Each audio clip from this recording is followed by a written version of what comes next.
Essa foi uma conversa muito instigante, né? O Celso conseguiu me desnortear logo no começo e no fim, né? Dizendo quem eu sou, né? Quem é você, quem somos nós. Duas perguntas muito difíceis de serem respondidas. Na verdade, eu acho que não são perguntas para serem respondidas, né? São balizas para a gente refletir. Não tem uma resposta clara para esse tipo de problema, né? Então, essas duas questões, esses dois problemas, para mim, fizeram com que essa conversa fosse muito interessante, né? E eu espero que elas possam ser colocadas não só para outros convidados, mas também para os próprios ouvintes. Oi, pessoal, bem-vindos mais uma vez ao Quem Somos Nós. Esse é o primeiro Quem Somos Nós feito nessa era de quarentena. Talvez a gente perca um pouco da intimidade que o olho no olho gera nas nossas conversas, mas eu espero que a gente consiga trazer coisas interessantes mesmo assim. Vamos ver, né? Vamos experimentar. Se você quiser ter acesso a todas as conversas que nós já fizemos nesses 7 anos e pouco, vá no quemsomosnós.com.br, escolha a plataforma que você preferir, YouTube, SoundCloud, Spotify, e escolhe e curta como você quiser. Hoje é o último programa da série sobre o pensamento descolonial. Lá na casa dele, para falar com a gente sobre o pensamento dos povos nativos brasileiros e como eles têm sido exterminados culturalmente também. Agora, o título dele é grande. O doutor e mestre em antropologia social pelo Museu Nacional da Universidade Federal do Rio de Janeiro, pós-doutor em letras pela USP, professor e pesquisador do Centro de Estudos de Ameríndios da USP, Pedro de Niemeyer Cesarini.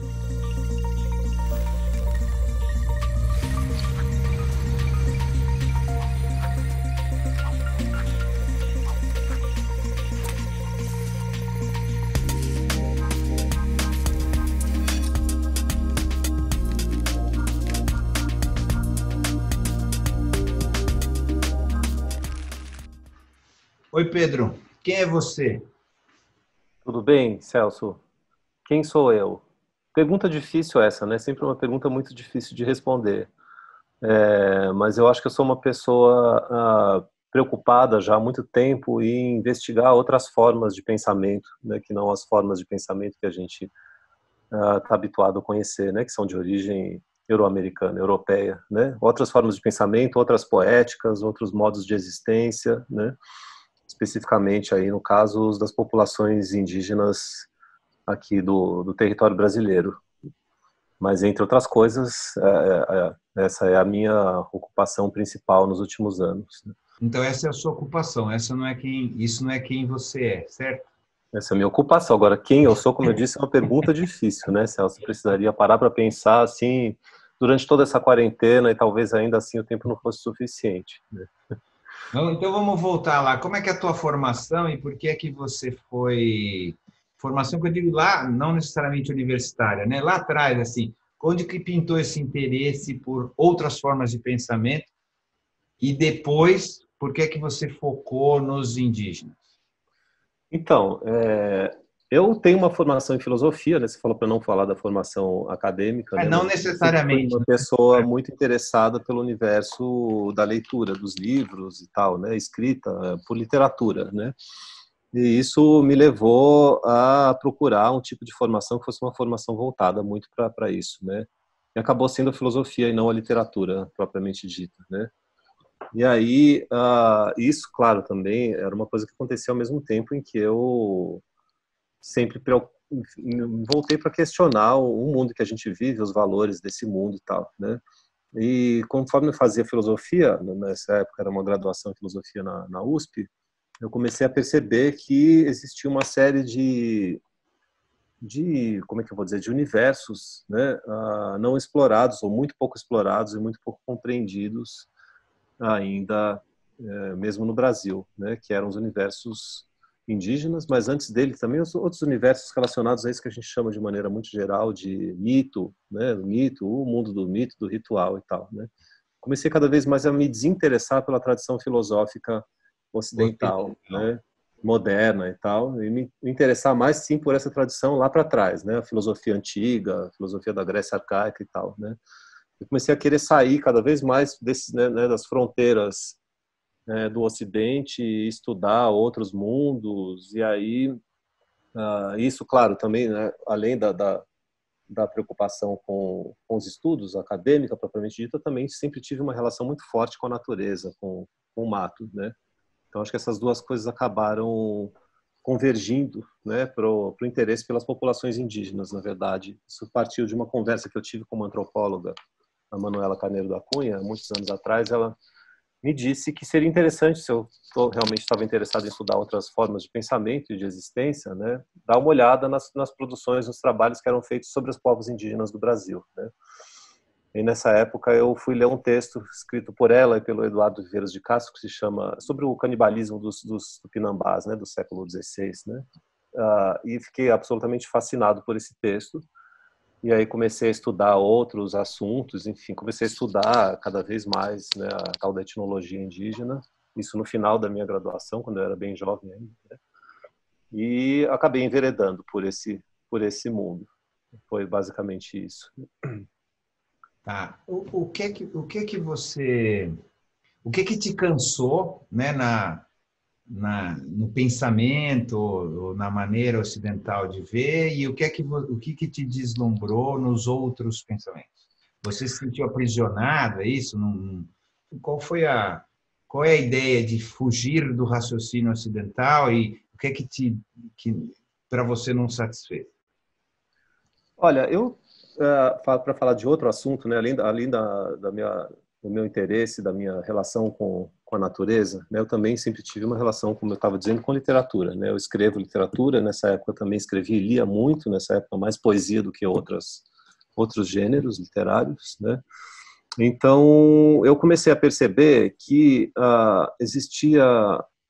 praticamente não existiam estudos sobre literaturas ameríndias no Brasil, né?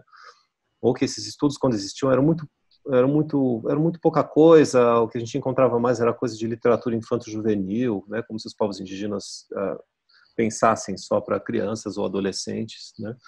E comecei a achar isso estranho, né? Então, em vez de me preocupar em fazer mais uma pesquisa sobre, sei lá, né, um autor clássico da literatura brasileira, um Machado de Assis, ou alguma coisa mais acessível, né, que alguém poderia fazer, eu comecei a me interessar por estudar uma outra língua que não fosse uma língua conhecida já, estudada, né, e tal. Então, primeiro tinha esse interesse, que eu acho que é um interesse político, né, digamos assim, de suprir uma lacuna, né, da falta de estudos, da falta de dedicação para esses universos que, no entanto, são os universos que estão na base da nossa formação, né. E depois também tinha um desencanto, né, como você disse, um desinteresse pela maneira que muitas vezes o conhecimento na filosofia ou em outras áreas é conduzido, né? Você sempre tem algum momento da produção de um antropólogo ou de, sei lá, de um sociólogo, de um filósofo, etc., aquele momento em que a pessoa vai ter que elaborar uma teoria explicativa, uma tentativa de explicar o mundo, né? E através dessa teoria se projetar no debate intelectual e coisas do gênero, né? Eu não estava interessado em me projetar, assim, né? Como se eu tivesse capacidade de produzir uma teoria explicativa sobre o mundo e, portanto, me tornar conhecido, né? O que eu queria era o contrário, era dar a minha contribuição para que universos que são sistematicamente negligenciados e que por isso se tornam desconhecidos pudessem ser mais conhecidos, né?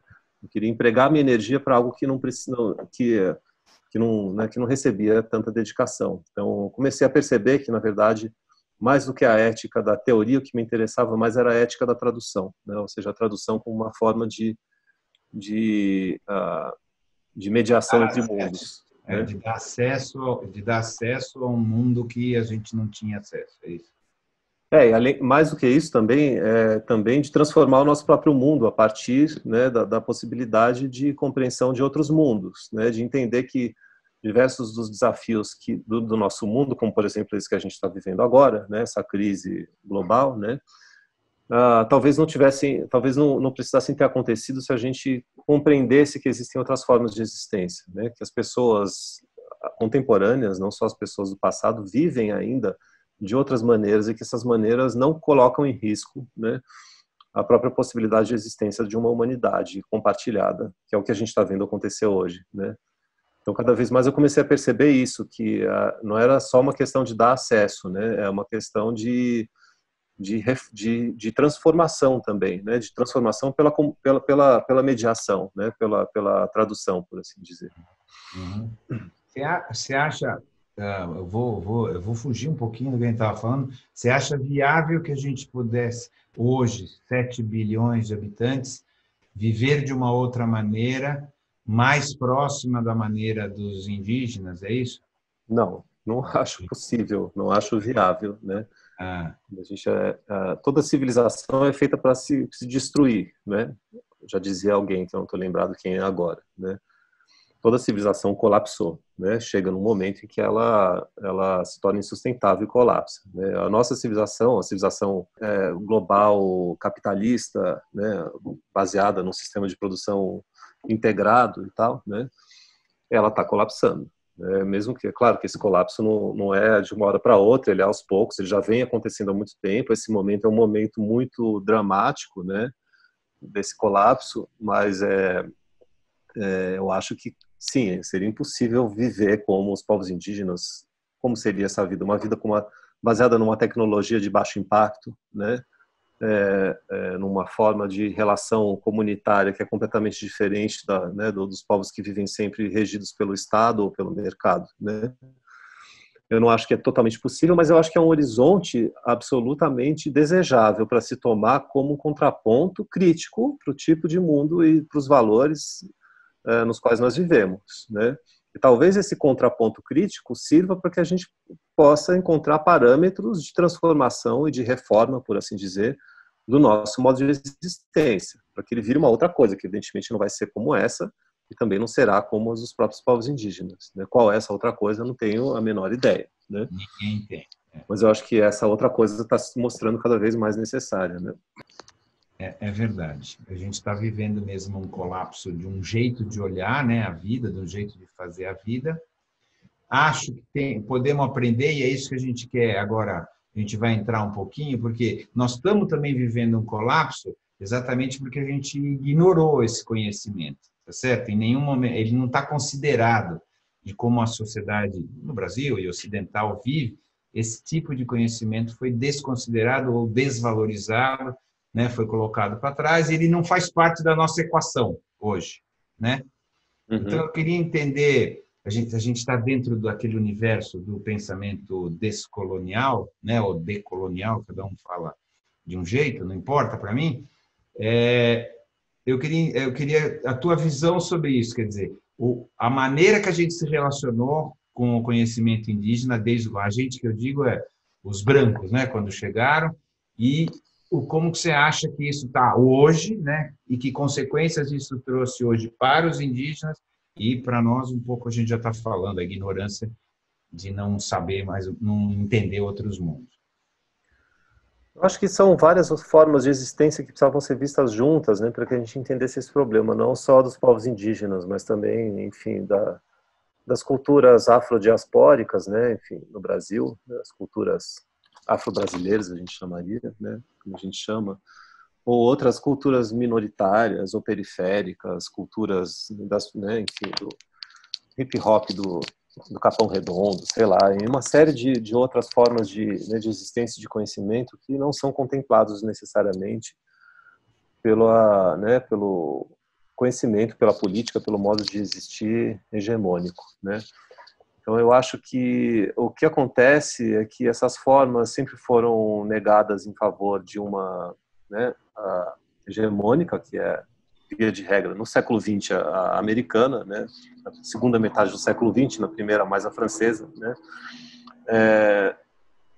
até um ponto em que a gente não consegue mais saber sequer como é que pensaria né, um habitante de uma comunidade indígena. Quais são efetivamente as maneiras, né, de estruturar aquele mundo possível?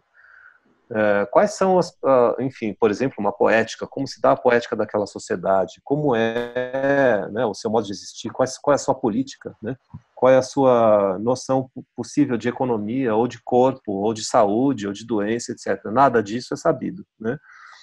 as culturas afrodiaspóricas também não, né? Mas para as indígenas ainda, eu acho que o desconhecimento é ainda maior, porque elas se transformam, elas são como que sequestradas, né, por uma imagem romântica, que é a imagem que a gente sempre herdou, né, do bom selvagem, ou do índio puro, que vive na natureza, do índio que vive, esse índio genérico, né, o índio sagrado genérico, que às vezes é exaltado, às vezes é rebaixado como se fosse só, enfim, tutelado também, né? Tutelado, incômodo, né, para o desenvolvimento do país, coisas do gênero, né. Mas é muito paradoxal, porque os tempos atuais são tempos de fato paradoxais, né? Porque por um lado a gente tem talvez assim uma das maiores expressões recentes, né, do ódio às populações indígenas e outros coletivos minoritários, como eu estava dizendo, não só os indígenas, né? E uma afirmação muito descarada, né, desse tipo né, de hegemonia política e cultural norte-americana e etc., né? Uma afirmação fascista mesmo, né, assim, de exclusão da possibilidade de existência de outros mundos, né, de outras maneiras de viver, né. Mas ao mesmo tempo em que isso acontece, não só no Brasil especificamente, mas em outros lugares do mundo também, né, a gente tem uma emergência no Brasil cada vez maior, né, do protagonismo indígena, né. Então o movimento indígena enfim, a produção de cultura, a arte indígena contemporânea, o cinema indígena, uma série de fenômenos tem acontecido nos últimos tempos, né, mostrando que, enfim, intelectuais, pesquisadores indígenas na academia, gente fazendo doutorado e tal, né, vem mostrando que eles mesmos têm não só a sua voz, mas o seu modo de existir e de pensar na relação com os brancos, com a escrita, né, com a mídia, coisas do gênero, né. E que eles não querem mais que a gente dê espaço para eles, né? Eles não querem ser tutelados, não querem ser representados, não precisam de um porta-voz ou de representante, né? Eles mesmos vão e falam e dizem, né, o que precisa ser dito. Então, é como se a gente tivesse, ao mesmo tempo, um momento né, de tomada de protagonismo crescente, né, ainda crescente, né, e de construção, né, de uma autonomia, né, por assim dizer, política, uma autonomia da enunciação, no mais diversos sentidos, né, da criação literária, da criação artística e intelectual de maneira geral, né, a gente convive também com o apagamento, com uma vontade muito clara de destruição, de apagamento, né, Acho que tem a ver uma coisa com a outra, não é? A partir do momento que ganha também uma dimensão maior, aparece mais, portanto, a maré contrária, vai a raiva contrária, ou seja lá, como é que a gente vai chamar isso? O ódio, as diferenças, aumenta também, não é? Aumenta, Celso, mas é uma coisa engraçada, né? Eu aprendi com as feministas, né, que esse conceito de backlash, né, ou de rebote, né, um revide, por assim dizer, não é um conceito muito bom para ser usado para esse tipo de questão, né? Porque como se a gente dissesse, então os índios estão começando a tomar mais protagonismo, por causa disso tem uma reação, né, um rebote, né, um backlash muito forte da extrema-direita, por assim dizer, né? Não é isso. Na verdade, é simplesmente uma reafirmação de uma estrutura de dominação que sempre existiu, né? Sim. A gente não pode entender as tomadas, né, enfim, de protagonismo de coletivos minoritários, né, como os indígenas, os afrodiaspóricos, mas também as mulheres, LGBTQ e etc., né, como se essas reações fossem reações exageradas, digamos assim, que deveriam ser moduladas, né, para que não tivesse um rebote, né? Não, acho que não, mas não é isso, não é isso que eu falei, né? Não foi isso que eu falei. Não é, de forma alguma. Eu sei que não foi isso que você falou, mas isso é uma consequência que pode vir, entendeu? Então, eu acho que, na verdade, a conclusão não é essa, é que quanto mais você se coloca, mais você irrita o status quo, tá certo? E digo que é natural, não estou dizendo que é bom, mas é natural que os caras reajam com um pouco mais de força. Isso não quer dizer que você tem que recuar, é o contrário, né? Exatamente. Então, é só isso. A ideia não era, não, então não vamos irritá-los, ao contrário, vamos irritá-los mais, né? Eu acho que, na verdade, agora, né, o que está acontecendo é um passo além disso, né? Um passo além. Não é nem mais vamos continuar a irritá-los, vamos fazer com que eles percebam que, se eles não entenderem o que a gente está querendo dizer, o mundo todo vai por água abaixo, eles inclusive, né? Acho que ninguém está entendendo desse jeito. Você acha que vamos chamar esse outro lado, está entendendo dessa maneira? Não sei se acho que não está, mas deveria, né? Porque todo mundo sabe que se tiver desmatamento, o agronegócio vai para o saco, né? No Brasil. E se o agronegócio vai para o saco, acaba o PIB, enfim, etc. Né? Todo mundo sabe. Então, eu tenho um problema com todo mundo sabe. Sabe por quê? Porque a gente também sabe que a economia do petróleo está destruindo tudo e continua na economia do petróleo. A gente também sabe. Existe uma questão que não tem a ver com a humanidade, que a gente sabe que as coisas vão dar errado e continua fazendo do jeito errado por interesses pequenos, e etc, etc, etc, etc. Ou grandes interesses pequenos, que eu digo do ponto de vista da grandiosidade da coisa. Então, assim, a gente tem eu não sei por quê, eu gostaria até de saber, a gente tem um impedimento, eu gostaria de saber se você tem alguma ideia sobre isso, de fazer o que a gente sabe que tem que fazer. Eu acho que, na verdade, um problema da estrutura civilizatória mesmo, né? Civilizações são montadas de um jeito, né? Elas dependem de determinados esquemas de produção, de uma determinada subjetividade, né? De uma cultura, por assim dizer, que você não desmonta de uma hora para você só muda mudando a própria civilização, né? Eu acho que a questão é um pouco essa. O que aconteceria agora seria uma mudança civilizatória mesmo, né? E essa mudança não vem sem um prejuízo, sem dor, né? Assim, então, eu acho muito difícil, sim, né? Que as coisas mudem baseadas em quê? No normal, que a gente já sabe que antes mal Não se deu certo. sustentava, né? Então, que normal? A gente vai voltar para qual normal agora, né? O normal que antes já não poderia nem ser reconhecido como normal, porque já não era normal, né? Então, enfim, eu acho que é um pouco por aí. A gente tem que entender que as coisas a gente está lidando, de fato, com uma crise civilizatória, que envolve todos os aspectos, né? Dos quais uma civilização se forma, né? Nós temos uma chance de repensar isso, não é isso? A gente tem a oportunidade de fazer isso.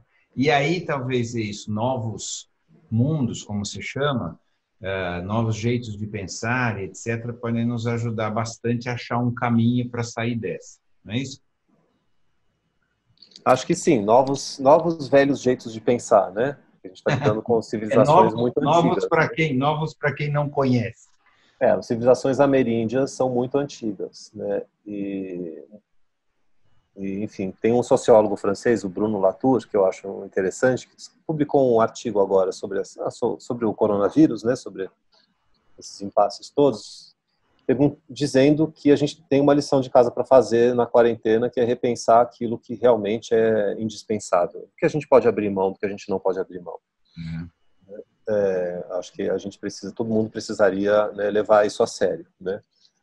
E eu, pela minha experiência com povos indígenas, o que eu percebo é que, de fato, a versatilidade, né, dessas sociedades, ela é impressionante, né? Nos mais diversos aspectos, até num aspecto absolutamente bobo, né? Como, tipo, cada pessoa tem a sua colher, o seu prato, a sua caneca, a sua faca. No final das refeições, você vai lá e lava a sua colher, o seu prato, a sua caneca, a sua faca. Você não usa todos os talheres da casa, todos os pratos, 20 pratos para lavar no final do dia, né? Máquinas de lavar prato e toda a parafernália para sustentar exatamente o quê? Para que a gente realmente precisa viver cercado de tanta coisa, de tanta tralha, né? Que a gente imagina, para onde a gente imagina que a gente vai, né, se a gente precisar sair, né, sei lá, das nossas casas, com esse monte de tralha que a gente carrega, né? Será que isso tudo é realmente indispensável, né? Claro, não estou falando para a gente sair queimando as nossas casas, vendendo tudo, etc., né? Mas para a gente jogar uma luz, né, uma consciência em cima de práticas que são consolidadas, que são naturalizadas, né, que são consideradas como sendo normais, né? Eu não acredito nisso que eu vou falar, mas eu vou falar só para você rebater. Tem gente que diz o seguinte, no estágio que a gente está, se a gente abrir mão desse consumo, né, no final é mais ou menos essa a história, o desemprego seria absurdo e o caos social seria pior do que o que a gente está causando agora. Como é que você vê isso? De novo, o problema das estruturas das civilizações, né? Eu acho que abrir mão de consumo é impossível, de fato, isso poderia acontecer, né? Mas a gente pode remodelar o consumo, repensar o consumo, né? Transformar o consumo num consumo mais solidário, né? Eu acho que, bem ou mal, uma estratégia que é absolutamente possível e viável e que, sim, tem muito a ver com as sociedades indígenas é a da descentralização, da valorização de pequenas comunidades, de pequenos produtores, né, de redes de relação que não são redes controladas por, né, apenas. Eu não digo que, que os grandes produtores não são importantes, eles são É. importantes, né? Mas o problema é que a gente deixa de capilarizar, né, as relações sociais e econômicas quando a gente se concentra só nos grandes produtores, né? Então, desde essas mensagens que circulam, né, durante a quarentena, compre dos supermercados pequenos, né, dos pequenos produtores do seu bairro, enfim, dos pequenos restaurantes, etc., né?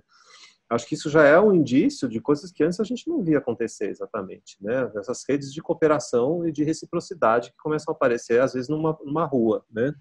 E as sociedades indígenas são todas baseadas nisso, né? Uma das grandes razões pelas quais elas foram destruídas, né? E também pelas quais elas sobreviveram, né?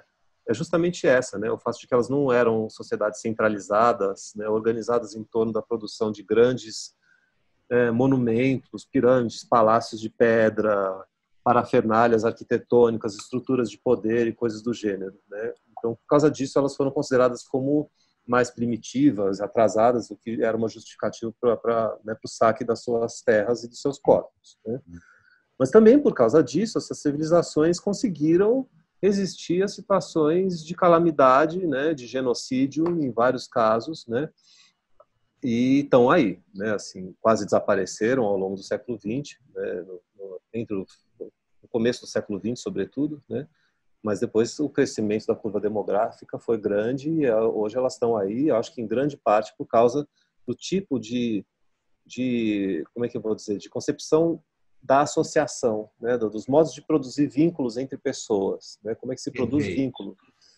Essa relação que eu acho que tem que ser transformada, né? Claro que a gente não vai destruir o edifício civilizatório no qual nós nos encontramos, mas a gente pode mudar a ideia pela qual nós produzimos vínculos entre pessoas, né?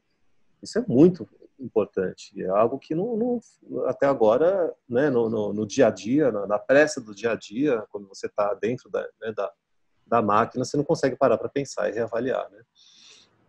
Tá, mas qual que é a diferença de vínculo? O que você está chamando de vínculo entre as pessoas? Acho que, basicamente, a ideia é que os vínculos numa sociedade como as sociedades indígenas, mas não só, em outras também, né, não é baseado por uma relação impessoal cancelada por um contrato, enfim, por uma venda, por uma compra, ou coisas do gênero, né? Quando você estabelece uma relação com uma pessoa, essa relação se transforma numa relação efetiva e afetiva, né? As relações não desaparecem porque você tinha um projeto para realizar em tal lugar, aí o prazo do projeto se esgotou em 2 anos, acabou o projeto, a relação desapareceu, né? Porque você vai num lugar, compra, sei lá, 3 quilos de milho, paga aquele milho e acabou, né? Depois você nunca mais não tem nenhuma relação com aquela pessoa. As pessoas, na medida em que elas entram em contato, elas passam a estabelecer relações, a gente chama isso do mundo da dádiva, né? Do mundo do dom, que é o mundo das trocas, né? De certo tipo de troca, né? Quando você troca um tipo de produção que você faz com seu vizinho depois tem que te devolver.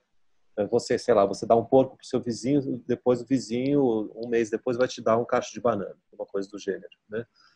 Isso quer dizer que os vínculos entre as pessoas não terminam, né? As coisas físicas, as coisas materiais, os bens, eles servem para produzir relações entre pessoas, não para cancelar as relações entre as pessoas, né? Então, se você vai lá e passa um mês numa sociedade indígena, porque você foi desenvolver, sei lá, um documentário, um projeto de um documentário, e você acha que depois daquele mês acabou, lê do engano, né? As pessoas vão continuar a te ligar, falar, e aí, quando é que você vai voltar aqui, né? Porque elas acham que quando você está junto, você passa a produzir um corpo com as pessoas com as quais você está junto, com as quais você comeu, com as quais você, né, conviveu durante um determinado tempo, né? E esse corpo, ele não desaparece, né? ele vira como se fosse uma espécie de grande relação de parentesco, né? Uma grande teia de relações de parentesco estendidas, né? Que não é cortada. Ou se é cortada de uma maneira muito violenta, né? O nosso mundo é o contrário disso, né? O parentesco só existe dentro da casa. Fora da casa, o que existe são relações mediadas por contratos, por prazos, né? Fala. Eu tive acho que eu passei uns quase 2 semanas com mensagens para o WhatsApp com eles. E um pouco o que você estava falando, uma família lá, uma grande família e tal, eles mandam lá, e aí, amigo, como está? Eles têm uma internetzinha num lugarzinho durante um período do tempo, e até hoje, isso faz um ano não, foi em setembro do ano passado, e a gente vive trocando mensagem. Não é uma coisa grande, mas é sempre, e aí, como você está? Está tudo bem aí? E aqui, como está, amigo? Está bem, está bem, está bem, chama, eles sempre falam amigo, né? Que também é interessante. Eu estou um pouco corroborando o que você está falando, tive uma experiência bem pessoal em relação a isso. Já quanto às trocas, eu tive também uma experiência lá diferente. Tem um negócio que eles chamam de moitará, né, que é essa coisa da troca. Quando uma outra aldeia visitou aquela aldeia, as mulheres daquela aldeia ofereceram coisas e você não escolhe, tá? Você dá, né? Você deve saber melhor que eu, que você estuda isso. Elas ofereceram coisas, e a outra dá em troca o que quiser. Então, ela oferecia comida, e tarará, as outras pegavam e davam em troca o que queria. E acontecia muita troca injusta, onde a pessoa se sentia injustiçada. Pô, mas eu dei comida, dei isso e aquilo, e a pessoa me deu um colarzinho. E isso me chamou um pouco a atenção, porque eu falei assim, tudo bem, todo mundo aceita, tá? O jogo é esse, assim, né, da troca, mas tinha também um pouco da tristeza de perceber que fui injustiçado na troca e tal. Você chegou a passar por isso também?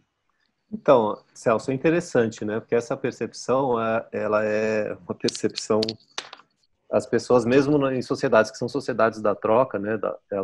Elas às vezes têm esse sentimento, né? Mas esse sentimento é calibrado pelo funcionamento da sociedade como um todo, porque você sabe que pode ser que você tenha sido injustiçado nessa troca, mas no futuro você vai ser recompensado, né?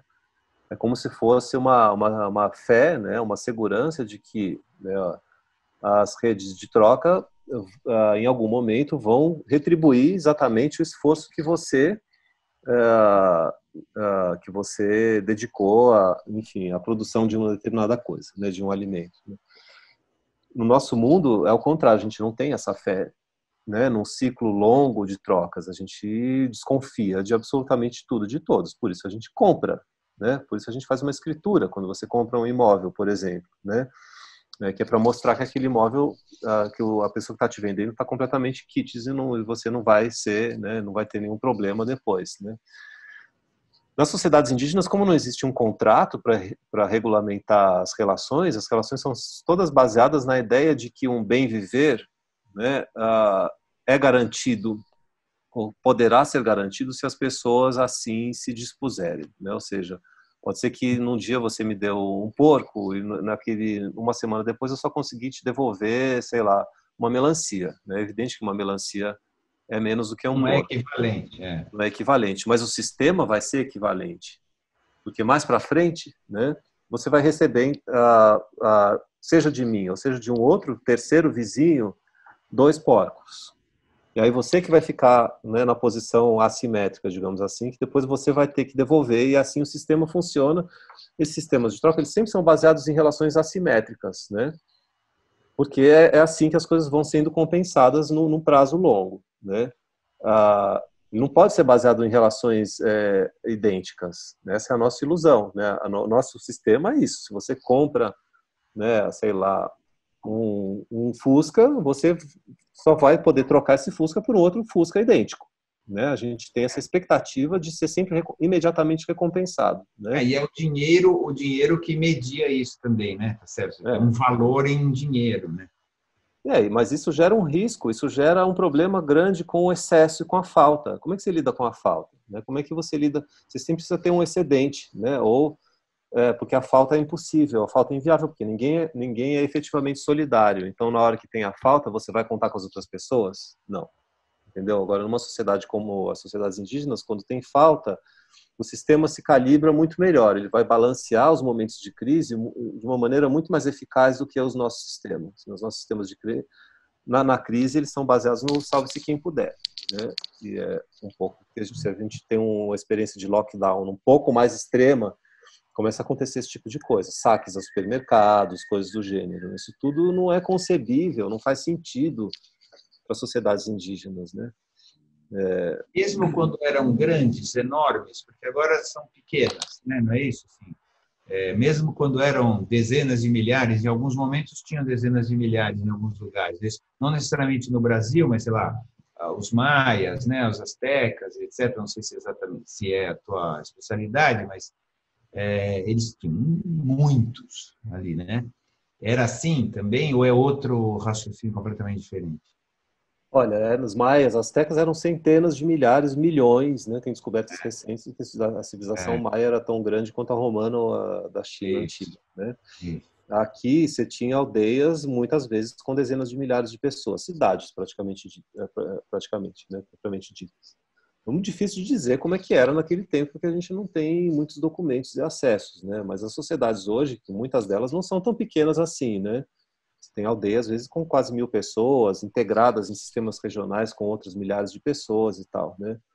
Então dá para a gente perceber, mesmo assim, que o modelo é todo baseado nesse tipo de lógica sobre a qual eu falava antes, né? E qual é essa lógica? A lógica principal é uma lógica voltada para a festa, né?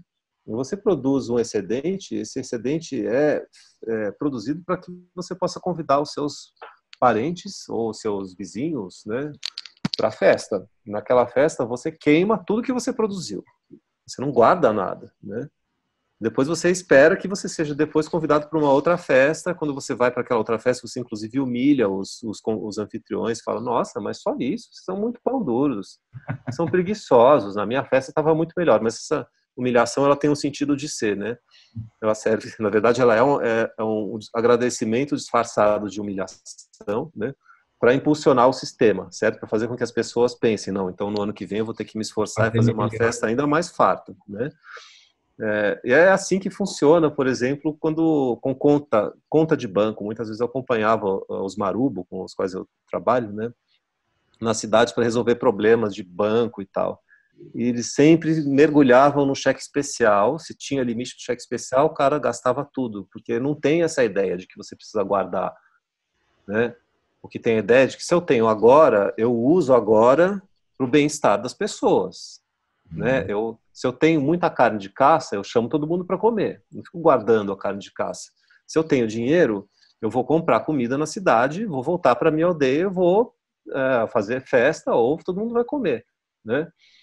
As coisas não são pensadas para si, né? As pessoas são mais importantes do que as coisas, né? Os bens não são pensados para um acúmulo para si mesmo, eles servem para dinamizar, para circular, né? Mesmo hoje, mesmo com todo o contato com a nossa cultura, porque a roupa é diferente, né? Tudo diferente, estudo, né? Muitos índios, como você disse, estão fazendo pós-graduação, etc, etc. Mesmo com tudo isso, quer dizer, não perde esse olhar ou não transforma esse olhar, não sei qual é a palavra correta para isso, mas assim, agora é assim. Ainda é assim, né? É aquilo que eu estava dizendo antes, são civilizações, né? E você não, aquilo que constitui a base de uma civilização não desaparece de uma hora para outra, né? As pessoas vivem a partir de um outro conjunto né, como é que eu vou dizer, de uma outra forma de existência mesmo, né? Uma outra civilização que não desaparece de uma hora para outra. Então, mesmo que eles estejam muito tempo em contato com os brancos, né, esse tipo de configuração não desaparece. É claro que você tem vários casos, né, de relações mais sistemáticas, sei lá, com agronegócio ou com compensações financeiras que são dadas por hidrelétricas ou, enfim, que tornam algumas comunidades mais ricas do que outras. Isso gera rivalidades, gera brigas internas, o que é uma estratégia clássica, né, romana, né, divide e impera. Você vai lá, joga as pessoas umas contra as outras, quebra todo o senso de comunidade e consegue fazer uma grande hidrelétrica, Belo Monte. né, um bom exemplo disso. O álcool também, em algumas comunidades, parece que é um problema seríssimo, não é isso? É um problema sério, mas um problema que também precisa ser visto com cuidado, né, porque a lógica da embriaguez é outra, é diferente da nossa lógica, né? Uhum. Então, assim, eu diria que as coisas convivem, Celso, entende? Você tem uma predominância de uma estrutura, né, de uma civilização que é baseada na dádiva, né, nessas trocas, né, nessas relações entre pessoas baseadas baseadas na festa e tal, né? Mas você tem tensões com o capitalismo, né? E tensões que às vezes puxam um pouco a corda, mas digamos assim, para uma lógica que não é a lógica ainda hegemônica, ainda é a lógica principal das sociedades indígenas, né? Certamente ainda é a lógica principal da maioria das sociedades indígenas, né? Mas enfim, o mundo envolvente, o capitalismo, né, o Estado brasileiro, etc., sempre criam problemas e tensões internas e externas, né, que vão desde a manutenção do território até do surgimento de doenças como diabetes, coisas do gênero, né, assim, contra um tipo de corpo que não é um corpo né, que se tornaria facilmente diabético. Lá nos Estados Unidos, eles fizeram um jeito que aqui está se tentando implantar, que é fazer cassino na terra indígena, fazer os índios, eu estou dizendo como se diz, né? Entrar na nossa sociedade, deixar de ser. Eu imagino qual seja a sua posição, mas como você vê isso? Olha, é muito difícil para mim dizer o que é que as pessoas devem ou não devem fazer, né? Assim, eu acho que elas são donas das suas próprias vidas e das suas histórias e elas é que vão decidir, né? Os povos indígenas é que vão decidir o que eles querem, o que eles deixam de querer, né? Eu acho que, de toda forma, o meu medo é esse, né? Que essa tensão entre dois modos de existência se torne cada vez mais forte, que aos poucos as pessoas percam, né, esse lastro, que é um lastro baseado nas relações de parentesco, nas relações, né, do tipo de produção de vínculos que não terminam, etc., né? Então, eu acho que uma autonomia financeira é necessária, né? Mas essa autonomia financeira ela pode ser feita de tantas outras maneiras, né, Celso? Muito mais sustentáveis, criativas, saudáveis, já condizentes com o modo de vida das populações indígenas, sei lá, desde dos remédios que podem ser produzidos através de coisas do mato, com a patente, evidentemente, Para né, eles. para eles, claro, né? Coisa que não acontece. Não acontece. Até farinha, sei lá, óleo de copaíba, entende? Arte. A própria arte, então, a arte indígena, a gente também teve contato com alguns artistas importantes quando a gente esteve lá, e eles têm uma ligação direta com a Itália, por exemplo. Eles vendem a arte dele diretamente na Itália, ou seja, sem intermediação de ninguém tentando fazer, eles mesmos fazendo as coisas. Eu achei muito interessante, são artistas mais jovens que se inseriram de uma maneira, mas muito indígena, tá? Muito tentando preservar a cultura, mas ao mesmo tempo, não sei se a palavra é essa, mas se aproveitando da estrutura capitalista toda, né? Eu acho que tem essa, pelo menos como a gente acabei sentindo ali, existe essa ideia de usar a estrutura que existe hoje, que é a mesma estrutura que os sufoca, a favor deles, né? Você vê assim também? Não. Olha, existem muitas maneiras de conceber, né, isso aí que você está, essa questão, né? A, a arte, digamos assim, tradicional, né? A produção de cerâmica, de Bom, cestaria, bancos, etc., é uma coisa, né? Extremamente importante e valorizada, né? A outra coisa é a tal da arte indígena contemporânea, né, que tem cada vez mais aparecido por aí, né, que é uma dessas formas de protagonismo sobre a qual eu falava, né, no começo da nossa conversa, né. Essa arte é uma arte que muitas vezes se vale, né, de questões que são questões referentes às culturas indígenas, mas que não necessariamente precisaria se valer dessas questões, porque é uma arte feita por pessoas, certo? Ou seja, esses artistas podem fazer aquilo que eles bem entenderem, né? Ainda assim, é interessante que essa arte toda é feita a partir, sim, de uma consciência crítica com relação ao mundo que a gente vive de uma consciência de um legado, né, de uma outra civilização, que é a civilização indígena, ou ameríndia, né, que tem muito a oferecer para o mundo, né, em colapso no qual a gente vive, né? Então, muitas vezes essa arte é usada como uma estratégia, né? Por exemplo, no caso do artista de origem macuxi, Jaider Esbel, de Roraima, né? O que ele tem feito é construir ateliês, galerias de arte nas comunidades indígenas da região que estão sendo assediadas pelo garimpo, né? Os garimpeiros começam a aparecer nas comunidades para assediar os jovens e ele vai lá e monta um ateliê de arte, né? Para chamar os jovens né, para que eles possam fazer uma outra coisa, né? Ou seja, para que eles possam se tornar artistas em vez de se tornarem garimpeiros, né? É uma estratégia que já foi feita muitas outras vezes, por exemplo, nas comunidades do Rio de Janeiro, né? Por outros agentes, né? Então, eu acho que isso é absolutamente louvável e possível e a gente sabe, uma forma de produzir economia, né? A economia de cultura em São Paulo, por exemplo, é enorme e gera muita renda, né? Então, por que não pensar nesse tipo de alternativa, né? E não nas soluções pouco imaginativas e predatórias, né? Do tipo construir cassino, fazer hidrelétrica, fazer garimpo, e eles mesmos, né? Então passam a Nióbio, tirar o controlar, nióbio. tirar nióbio ou fazer pasto para gado, né? Tudo isso que a gente já sabe que produz, né? Vai produzir um colapso da possibilidade de existência né, de uma humanidade compartilhada. Por que não investir em outro tipo de produção? A produção é fundamental, mas existem N modos de produzir. Por que não investir num tipo de produção que seja uma produção capaz de construir laços e vidas, né, e não de concentrar renda, né, ou de destruir o meio ambiente, coisas do gênero, né? Mas nós não estamos indo nesse caminho, né? Como humanidade. É super. Não tem nada de errado, né, Gustavo? Pelo contrário, é difícil discordar de qualquer coisa que esteja falando. Mas assim, nós não estamos indo nesse lado. Nós não estamos indo para esse lado, né? Pois é, Celso, parece que não, né? Mas acho que ao mesmo tempo é nosso dever tentar mostrar que um outro lado pode existir, né? E que sempre existiu, na verdade, que existe ainda, né? Ainda que, né, como um todo, parece que a gente não está de fato indo para esse lado. Não dá para também menosprezar as diversas ações e vontades Não, e desejos e inclinações de muita gente que vai sim para esse lado, né? É uma pena, né, que isso não tenha tanto espaço quanto merece e precisa ter, né? Mas quem sabe um dia as coisas não mudam. você acha isso mesmo? Ou é um dever seu achar isso? Tem um verso de um poeta americano chama Charles Olson que eu gosto bastante.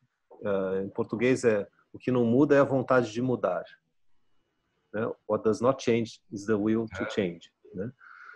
Então, eu acho que se isso não é, né, para mim, pelo menos uma premissa, Para então quê? não faz mais, então não faz muito mais sentido, não faria muito sentido, né, sei lá, existir, né, como um ser vivente. Um ser vivente não é uma pessoa só voltada para, né, para sua sobrevivência. Ele deveria ser uma pessoa voltada enfim, para espalhar benefícios, né, como diz o Caetano Veloso, né?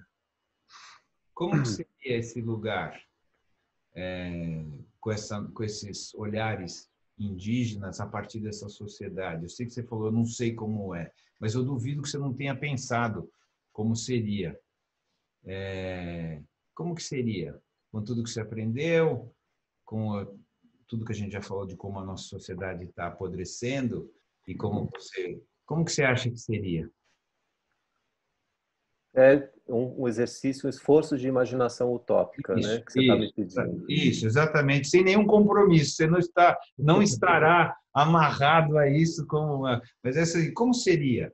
Você que tem então esse conhecimento aqui do homem branco que você é e dessa tua vivência, teu estudo lá,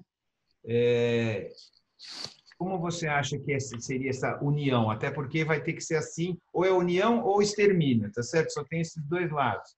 Então, assim, como seria a união? Eu acho que tem, além da união e do extermínio, tem uma terceira possibilidade, que é a como é que eu vou dizer assim, da normalização, né? Da sobrevida em um normal burocrático, tedioso, controlado, né, que já é um pouco o que a gente Que é a vive, morte, né? que é a morte. As pessoas, elas subsistem, mas elas não existem propriamente, né, exatamente. Ou seja, elas vão vivendo as suas vidas inseridas num tipo de civilização e de esquema que é inescapável, né, mas que não permite que elas tenham consciência de si, por assim dizer, né? A O que vida biológica, né? Tem uma vida é, biológica. é uma vida pela metade, né? O ser humano, quando não tem consciência de si, ele não é completamente um ser humano, né? Isso já é o que acontece, né? Mas falando né, de uma utopia, olha, eu tenho visto talvez um exemplo, né, prático assim, real, né, das pequenas utopias reais, né? Quando eu era criança e adolescente, as praças de São Paulo, que é da Zona Oeste, eram em sua maioria terrenos baldios, né? Mal cuidados, enfim, perigosas, etc. Né? Ninguém frequentava as praças. Nos últimos anos, sei lá, de uns 5 anos para cá, talvez um pouco mais, um pouco menos, não sei exatamente, as praças começaram a ser revitalizadas, mas revitalizadas pelos próprios vizinhos. As pessoas começaram a perceber que era o fim da picada, né? Ter um espaço verde ali do lado da minha casa, é, é, abandonado, né? Começaram a tomar para si as praças e transformar as praças num espaço de convivência, num espaço de transformação dos vínculos sociais, né? Por relações comunitárias. E essas relações comunitárias, aqui no meu bairro, na Vila Romana, eu tenho visto isso acontecer, elas começaram a extravasar as próprias praças, se transformaram em vínculos entre as pessoas, que se conheceram por causa, né, das praças, de botar a mão na massa mesmo, né, de cortar grama, de reformar o mobiliário das praças, de promover, sei lá, festas juninas, coletar dinheiro para colocar balanço de crianças, coisas do gênero, né? Essas relações se extrapolaram o universo das praças, se transformaram em relações que as pessoas não teriam, porque não são, né, pessoas que se conhecem pelo trabalho, ou por família, ou por redes de amizade, né? Então, esse é um pequeno exemplo, acho, né, de um tipo de associativismo, por assim dizer, que eu acho que está na base de alguma possibilidade de utopia, né? Eu acho que seria uma utopia certamente baseada na terra, baseada no trabalho com a terra, no trabalho com, né, com os corpos e com o alimento e com o espírito, digamos assim, lateral, paralelo, né, digamos assim, à estrutura do Estado, à estrutura do mercado, né? Se as pessoas já começarem a acordar para essa possibilidade, que é uma possibilidade absolutamente ridícula do ponto de vista, né, de ser ou não exequível, ela é totalmente exequível, basta você olhar para o lado, né? Você já começa a criar um tipo de relação entre pessoas extremamente poderoso, extremamente vital, né? Que vai além daquelas relações já previstas e prescritas, a família, os amigos que vêm de onde, ou do trabalho, ou da escola, ou sei lá, né? Ou da faculdade, e as instituições com as quais você se relaciona, né? Mas e o resto das pessoas né, com as quais eu não me cruzo, numa megalópole como São Paulo, né? Será que essas pessoas estão totalmente excluídas de qualquer possibilidade de relação, né? Porque eu acho que na medida em que a gente cria relações que são baseadas nesse associativismo, a própria imaginação começa a se transformar, né? A imaginação também tem um componente viral, né? A imaginação é como um vírus, digamos assim, ela vai se propagando, né? Novas formas de imaginação, né? Então, se a gente percebe que as pessoas podem se relacionar, né, através de alianças afetivas, que é uma expressão que eu gosto muito, do Ailton Krenak, né? Essas relações se propagam e elas, aos poucos, fazem com que as pessoas possam perceber que existe um outro possível, dentro do possível em que nós estamos. E significa, então eu vou puxar mais, assim, né? Porque a gente ficou... Significa uma... Porque a gente hoje a gente funciona como uma pirâmide de poder, né? Quando você está falando dessas relações associativas, nas tribos não é assim, né? Não funciona assim, né? Existe uma diferença de poder, mas não é como a gente funciona. Quando você está colocando para a nossa sociedade isso, você está, de alguma maneira,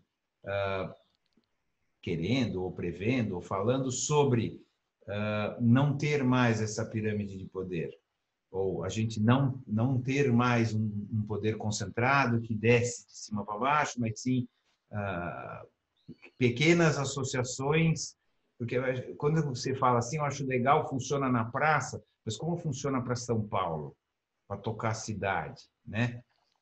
Como funcionaria, entendeu? Assim, qual é o processo de mudança que para mim sempre é um ponto de interrogação. A gente está num lugar horroroso, não São Paulo, mas numa situação horrorosa, né? E a gente deveria mudar. Como é que faz esse processo para chegar aí, né? De novo, o que eu acho que a gente pode se inspirar em sociedades que não construíram esse tipo de beco sem saída ou com uma saída muito estreita, né, no qual nós estamos, né? Entre elas as sociedades indígenas, né? Elas são sociedades associativas, por assim dizer, né? Sociedades que se relacionam por vínculos que são vínculos de parentesco, vínculos de troca, vínculos de festa, também, né, pela guerra, mas a lógica da guerra antigamente não era a mesma lógica da guerra ocidental, não é uma guerra feita para destruir totalmente o oponente. Ela tem um componente ritual muito interessante, eu não vou falar sobre isso agora, que não dá tempo, né? Mas eu acho que essas sociedades são uma inspiração para a gente entender que a gente, de fato, precisa começar a construir vínculos além dos vínculos verticais, como você colocou. A gente precisa construir vínculos horizontais, né? E isso, de certa forma, já existe, né? Já Sim. existem colaborações, enfim, associações, comunidades, coisas do gênero, né? Ocupações, né? As ocupações constroem muito isso, né? Quando são legais, né? Uhum. Eu acho que isso já vinha acontecendo, né? Os espaços públicos em São Paulo já vinham, e culturais, sobretudo, já vinham se transformando muito e de uma maneira muito, muito interessante, né? A minha sensação é que isso vai ainda, isso vai se dinamizar mais ainda assim, logo que essa quarentena terminar. Pode ser que isso demore, né? Sei lá, 6 meses, um ano, eventualmente até 2 anos de quarentenas intermitentes, né? Vai e volta. Mas depois que essa crise passar, eu tenho certeza que isso vai produzir uma efervescência ainda maior dessas formas de associação, né?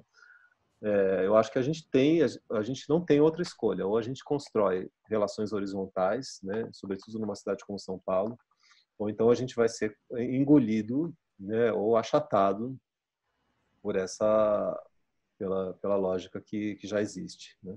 Então, você acredita que a gente vai sair diferente disso? Eu acho que a gente já Diferente e está. melhor, né? Diferente e melhor. Diferente pode ser qualquer coisa, mas melhor desse ponto de vista que você está colocando. Não Você sei, acha que Celso. a humanidade vai. É que é duro quando a gente fala sobre humanidade, fala um monte de gente ao mesmo tempo, mas, assim, tem muita gente que fala: olha, puxa, está acontecendo esse momento de solidariedade, as pessoas estão descobrindo coisas, como se fosse assim: puxa, agora então o mundo vai ficar bacana depois disso, porque as pessoas descobriram esse sentimento. Eu, honestamente, eu não consigo achar que as coisas são assim, né?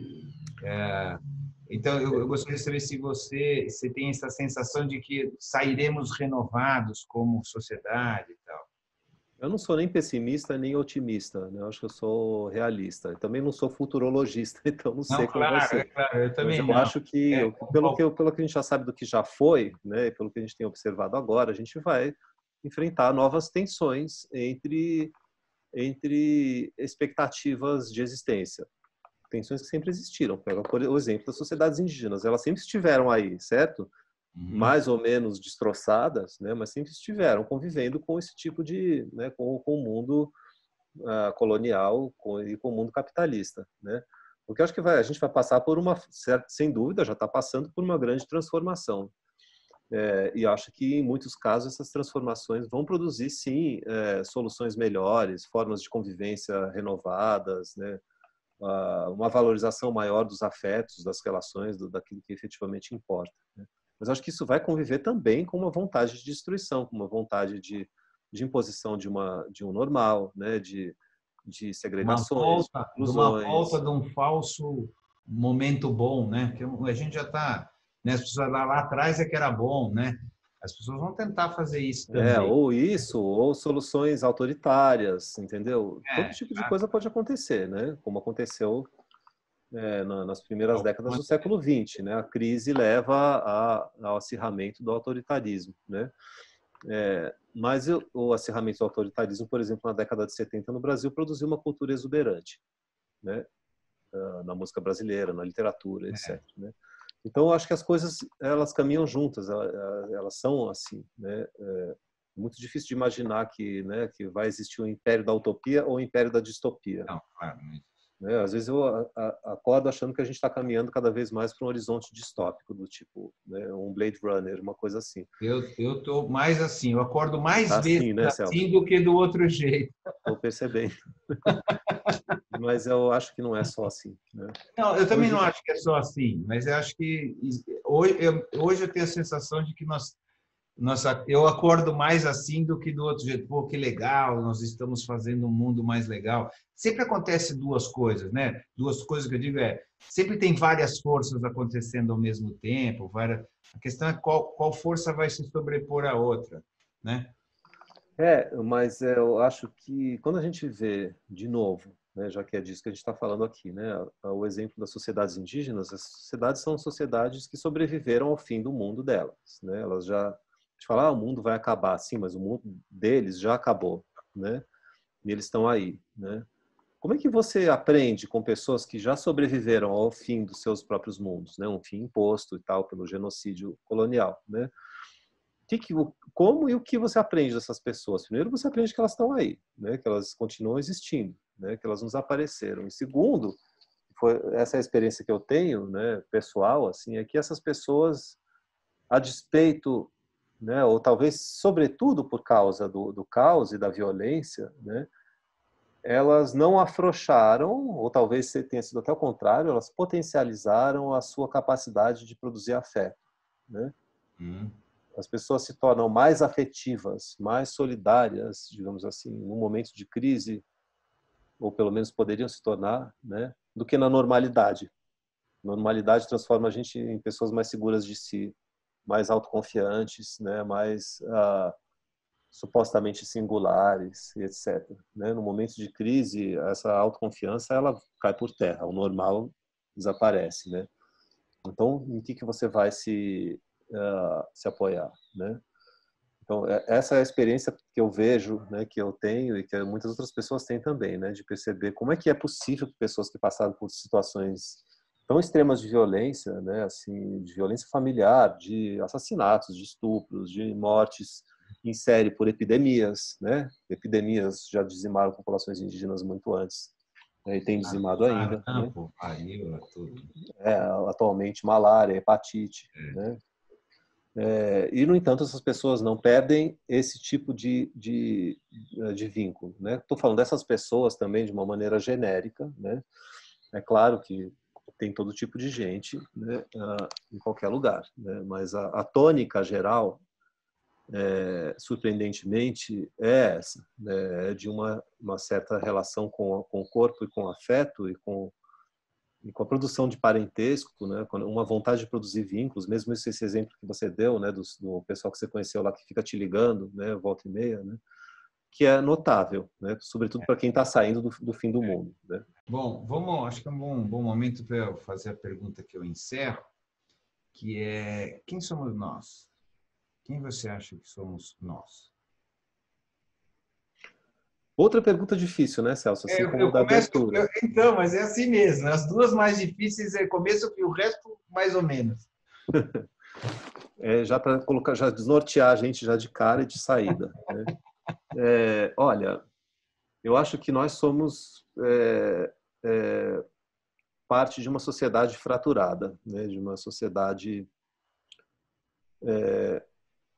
que, se é fraturada, também transporta essa fratura para dentro da gente. Né? Nós somos pessoas fraturadas, né? Pessoas que vivem entre a percepção de que uma humanidade plena, consciente de si, pode existir, deve existir, e existe para algumas pessoas, e a percepção de que essa humanidade plena está longe de poder existir. Né? Então, às vezes a gente percebe isso fora das nossas casas, fora dos nossos bairros, né? Às vezes a gente percebe que o que acontece num bairro, né, numa favela, numa comunidade carente, acaba por acontecer ou por reverberar dentro da gente também, né? Uma fratura, a percepção de que existe uma fratura, que essa fratura é só externa, porque eu tenho, sei lá, bens ou porque eu tenho uma condição de vida mais equilibrada, é uma percepção absolutamente ilusória, né? Então, eu acho que num momento como esse, isso se torna ainda mais evidente, né? Então, enquanto não existir a possibilidade, né, de que esse exercício pleno da humanidade seja minimamente partilhado, né, ou garantido, a gente vai continuar a se perceber como um coletivo pela metade, né, o que é ainda um coletivo por se inventar, né, um coletivo que ainda não conseguiu efetivamente se fazer digno desse nome. Valeu, muito obrigado.